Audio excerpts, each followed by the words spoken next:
Blessed are you, Lord our God. Greetings, children. I'm Abby. My name is Jesus. You ask many questions. And you answer all of them. Something extraordinary is happening that takes the heart of the chosen and opens it through the eyes of a child. It begins with a moment so small, so innocent, that you might miss it. Yet it becomes the encounter that changes everything. Episode 1 of The Chosen Adventures doesn't just show Jesus. It lets children feel him, wonder about him, and finally walk with him in a way no live-action moment ever could. This is the first look at a story created not just to entertain, but to touch every child's heart, and remind even us grown-ups what it means to truly see Jesus with childlike faith. From the very beginning, Episode 1 draws us into a world where imagination and faith blend so naturally that you can't tell where one ends and the other begins. The story opens in a playful corner of Capernaum, a dusty courtyard alive with laughter, questions, and the simple joys only childhood can create. Abby and Joshua, two 9-year-olds filled with curiosity and bold wonder, become the center of this unfolding adventure. Their world is small, built of wooden toys, chalk markings on stone walls, and unspoken dreams they hope might one day become real. Yet, within this small world, something divine is already moving toward them. Joshua is the first to sense it, an unusual quiet that interrupts their play, like the air itself is holding its breath. Something, or someone, is approaching, and before either child can explain what they feel, a gentle voice breaks the silence. Not loud, not dramatic, just kind, warm, familiar in a way they cannot explain. They turn, and there he stands, Jesus, smiling with a softness that instantly disarms every fear a child could hold. There is no grand entrance, no miracle, no bright light. Just presence, a presence that fills the entire moment with peace. The beauty of Episode 1 is how simply it introduces Jesus, not as a distant figure, but as someone who kneels down to their level, listens, asks questions, and invites them to speak freely. No judgment, no pressure, just a patient, loving curiosity. Abby, shy at first, finds herself talking about her family, her worries, her tiny fears she never voices.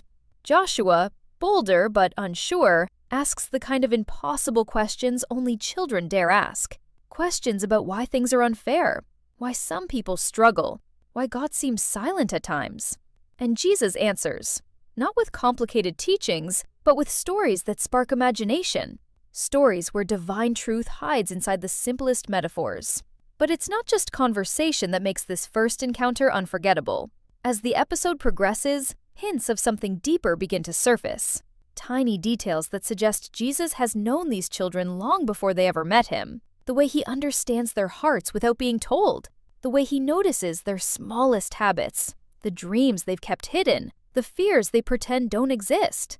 It's subtle, gentle, and deeply moving. You begin to feel what Abby and Joshua feel. This isn't just a meeting. It's a calling. The animation style amplifies the wonder.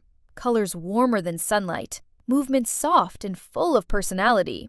Even the background, Capernaum itself, feels like a living storybook, drawn with a care that makes every corner feel sacred. But beneath the beauty, there is an unmistakable tension building.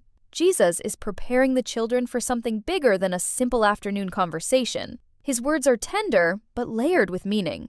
He hints at adventures waiting beyond the walls of their simple play space. Adventures that will test their faith, challenge their hearts, and change the way they see the world around them.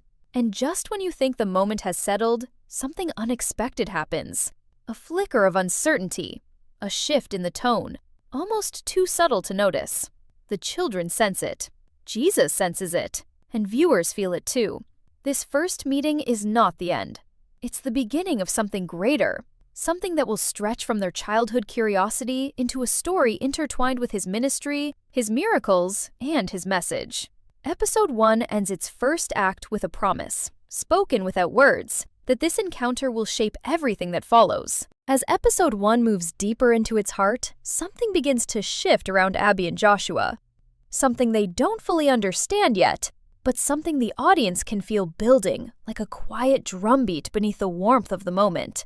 What began as a simple encounter starts opening into a larger, more mysterious story. Jesus doesn't force anything. He never rushes them.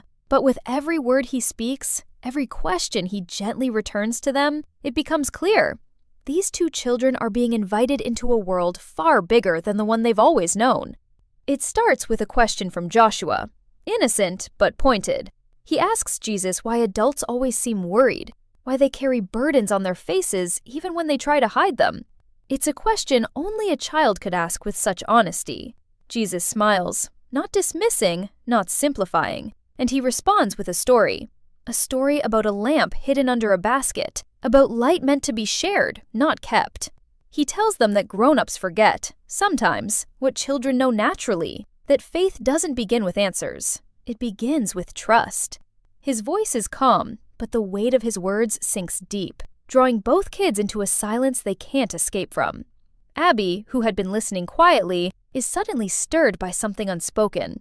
She admits that she's afraid of making mistakes, afraid of disappointing people, afraid of not being enough. Her voice trembles, and as she speaks, the colors around her dim slightly, like the world is sharing her fear.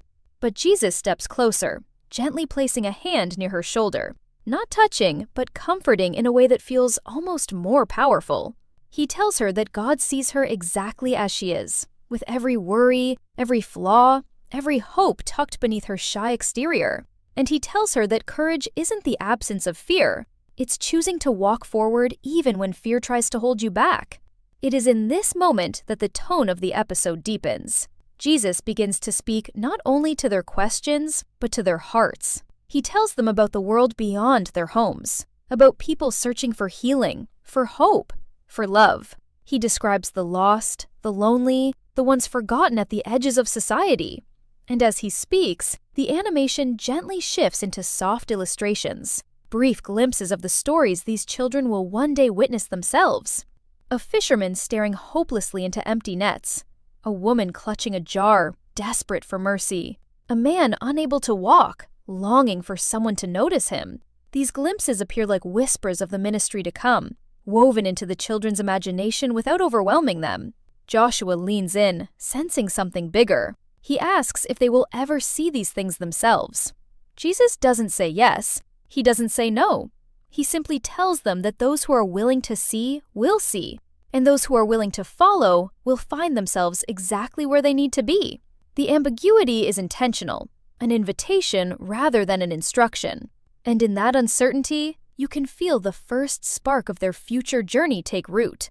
But the episode doesn't stay solemn for long. Jesus notices the growing heaviness and lifts the atmosphere with a moment of gentle humor, answering one of Joshua's rapid-fire questions with a simple, playful grin that sends both children into laughter. He reminds them that joy is part of faith too, that wonder, curiosity, and even silliness have a place in God's world. And suddenly, the courtyard fills again with warmth, with light, with the spark of childhood magic. Yet even in the laughter, there is something quietly suspenseful lingering around the edges, a hint that their conversation is only the beginning. The camera lingers on Jesus' expression, kind, wise, but carrying a depth that suggests he already knows where this path will lead them. And for the briefest moment, Abby notices it too. She senses that this new friendship is sacred, rare, and life-changing. She doesn't have the words for it yet, but she feels it. As the section closes, Jesus rises slowly, looking toward the distant streets of Capernaum as if listening to a call only he can hear. The wind shifts, the sunlight deepens, and without turning back, he tells the children that the world is full of stories waiting to be discovered. Stories meant for the brave, the hopeful, and the ones willing to see with open hearts. Abby and Joshua exchange a glance, uncertain yet drawn in, because something inside them knows. This is not the last time they will meet him. Not even close. If this story moved you even a little, don't forget to like the video so more people can discover it. Make sure to subscribe for more first looks, breakdowns, and deep dives into the chosen adventures. Share this video with someone who loves faith-filled storytelling, and let me know in the comments what moment touched your heart the most. Your support helps this community grow, and it truly means the world.